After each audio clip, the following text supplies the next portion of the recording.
Alright, we're back here in the first set. It is still FEU leading 8-5, and of course we'd like to invite you to watch Shakey's V-League on Makisig channel. That's November 4 on Tuesday, 4 to 8 p.m. Of course, this game between St. Benil and FEU will be shown, and Adamson against UST only on Makisig channel. Anong channel sa cable mo yung Makisig?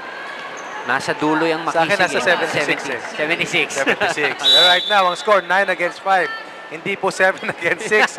FEU lamang ng 4 points dito as Morada scoring well here in the first set laban sa defense ng Lady Blazers.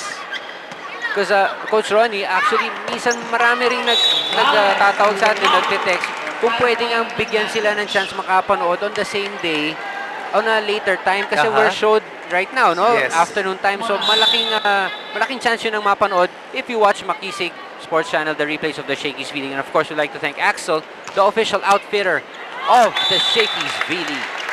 And that is the fourth point of that serve coming from Maika Morada. Alam mo, before medyo erratic pa yung mga service games itong si Maika. Pero ngayon, makita mo yung mukha niya, hindi na siya na-excite. She knows what to do. And I like the socks that she's wearing, no? Pareho sila ng Rachel Daquis, may FEU pa na logo doon. Yung puti pa lang yan, Coach Ronnie, pag nakita mo yung itim, ang ganda rin. Yung green, meron din sila. Naging fashion statement yung mga socks nila for this team, tong FEU. That's why the popularity of the game of volleyball has really grown leaps and bounds. Nabibihisan yung ating mga players. The personalities are coming out. Their looks are being emphasized. Pero still, at the end of the day, it's the game itself that will be the biggest draw in the Shakey's V-League. Quick question for you, Coach Ronnie. When you see socks that are worn that way, sino naalala mo? Naalala ko? Naalala ko nung panahon namin, si Alvin Patrimonio. Mas mataas pa dyan yung medyas. Pero ibang laro yun. Iba pa yun. Pareho sila. Pero yung kanila, nakagoma. Kasi nahuhulog eh. Totoo yun. Kala ba, natanggal na yung garter. Pero itong mga to, nice outfits. At saka, it fits them really, really well. Actually, meron talagang ganyan ng volleyball players yung ganyang katataas. Ito speaking from a fan's point of view. Alam mo naman tayo. Correct. More than an athlete, we're sports fans. But right now, FEU in the lead. 12 against 6 dito sa ating first set. Alright, Coach Edwin Leyva calling this timeout. Let's listen in. Ang palo nyo sobrang hina, pang grade school. Pwede ba namin naman natin to the level nga kasi na collegiate level na. Yung talagang pang-grade. Paluin nyo na malakas, di ba tayo wala mo ng drop ball. Wala mo ng drop ball. Ayusin natin. Not, pasok ko pa ng miss para ayusin natin. Okay? Focus lang. Bago pala mag-umpisa yung game, alam mo na si Morada mag-down na rin si service. Alam mo na magkakaya ko na.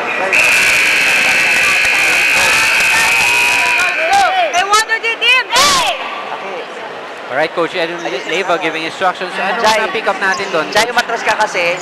Kailangan, hindi nga pwedeng patapik-tapik. So it's power versus power.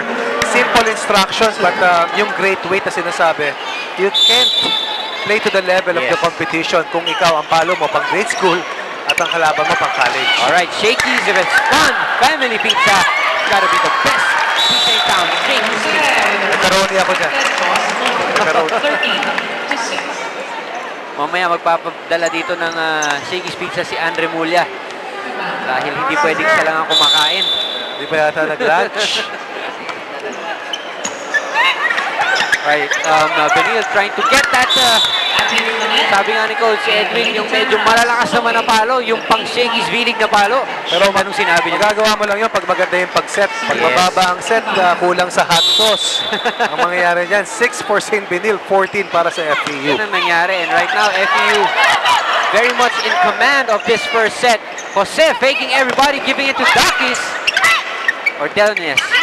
Flips it over and able to fool Cabanag and Taganas in the process. And finally, the bleeding stops for St. Benil. Lamang pa rin dito ang FEU, 14 against 7. But sa wakas, regaining the service is itong team ng Lady Blazers. Ordonez preparing to serve. This one is good. Daga by Cabanag. Goes to the middle, Gonzalez, the team captain. That's in for FEU. Look at the power, look at the angle. Creating the error off the hands ng St. Benil. FEU with an 8-point lead here in the first set, 15 against 7. Jose and deck to serve. That's right, and Gonzalez has added that to her arsenal, that middle attack, because I remember her just hitting from the outside. Correct. Saka tumangkad pa siya, no?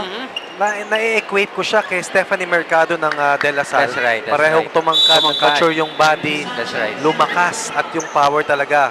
nandoon na. Yung pag makikita mo sa labas, alam mong volleyball player. Yung swing ng volleyball player nasa kanila. Dati kasi neneng-nene pa sila no? Pero ngayon, hindi na. The way they stand, the way they walk, the way they play. The way they play, definitely. They're on top by 6, 15-9. And Sanchez with a good serve. This one goes out to Vivas. Down the line, good save from Sanchez. Adelnius picks it up. Maranan with a free ball for FU. Let's see what the play will be. Jose again to Gonzalez, and she delivers once more. The quickness is there, and the blockers of St. Villar. Nagkaroon ng gap dun sa kanilang two blockers. As we take a look at this replay. There you see Gonzalez sitting it off the block. Again, it is FU on top, 16-9.